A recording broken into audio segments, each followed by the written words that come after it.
Friends, welcome to our channel reorient.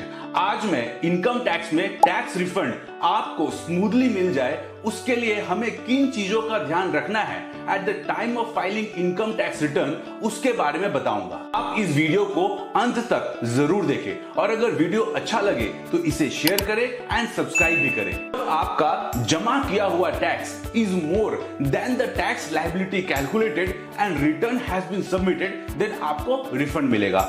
जमा किया हुआ टैक्स यानी tax paid in the form of TDS tax deducted at source, या in the form of TCS tax collected at source, या in the form of advance tax, या in the form of self assessment tax. TDS और TCS outsiders आपके payment से काटते हैं और income tax portal में आपके बिहाफ में जमा कर देते हैं। अगर आप इंप्लॉय हैं तो इंप्लॉयर TDS काट के जमा कर देता होगा।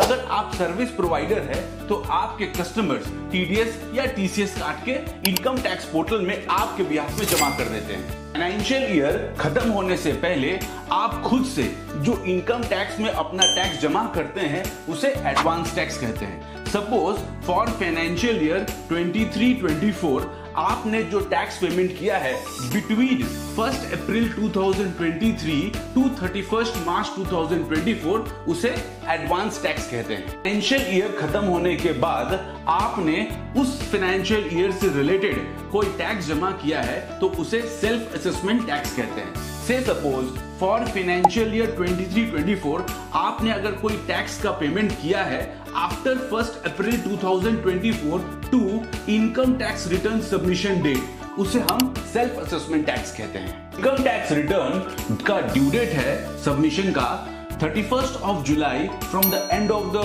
फाइनेंशियल ईयर, या फिर 31st of October from the end of the financial year.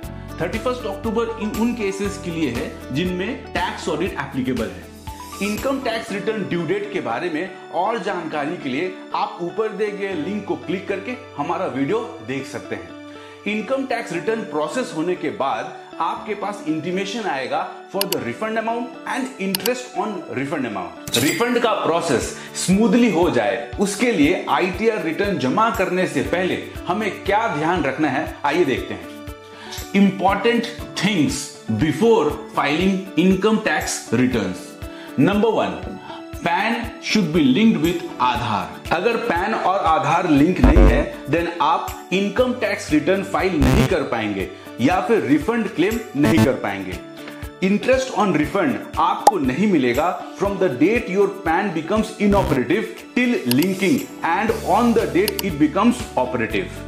TDS या TCS जो इंप्लॉयर या सप्लायर डिडक्ट करता है उसका रेट भी हायर हो जाएगा, यानी TDS 20% तक कट सकता है अगर पैन इनऑपरेटिव है।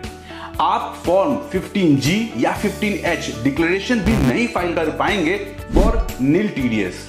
पैन इनऑपरेटिव हो जाने पे आप बैंक अकाउंट भी ओपन नहीं कर पाएंगे। आपका पैन आपके आधार से लिंक्ड है या नहीं आप इसे चेक कर सकते हैं। आप अपने इनकम टैक्स पोर्टल में लॉगिन करें, वहां पे प्रोफाइल को क्लिक करें, जो इसके बाद पेज खुलेगा वहां पे लिंक्ड लिखा हुआ रहेगा। अगर लिंक्ड लिखा है डिस्प्ले पे देन आपका पैन और आधार लिंक्ड है। Number 2, bank account should be linked with your PAN and pre validation to be done. जो रिफंड का अमाउंट है वो डायरेक्टली आपके बैंक अकाउंट में जाएगा। उसके लिए आपको अपना bank details income tax portal में डालना है और प्री वैलिडेशन करना है। अगर आपका पैन बैंक अकाउंट के साथ लिंक नहीं है देन प्री वैलिडेशन नहीं होगा और आपका रिफंड अटक जाएगा। इनकम टैक्स रिटर्न जमा करने से पहले आप जरूर से चेक कर ले कि आपका इनकम जो फॉर्म 16 या 16A में दिख रहा है that should be equal to और matched with 26AS and that should also match with AIS यानी एनुअल इंफॉर्मेशन सिस्टम। फॉर्म 16 या 16A आपको इंप्लॉयर से या सप्लायर या कस्टमर से मिलेगा। 26AS आप इनकम टैक्स पोर्टल से डायरेक्ट डाउनलोड कर सकते हैं और AIS यानी एनुअल इंफॉर्मेशन सिस्टम भी आप डायरेक्टली इनकम टैक्स पोर्टल से डाउनलोड कर सकते हैं। इनकम टैक्स रिफंड आपको स्मूथली मिल जाए इसलिए हमने ये वीडियो को बनाया है। इनकम टैक्स रिटर्न आप सावधानी से जमा करें एंड हमारे चैनल को फॉलो और सब्सक्राइब जरूर करें। धन्यवाद।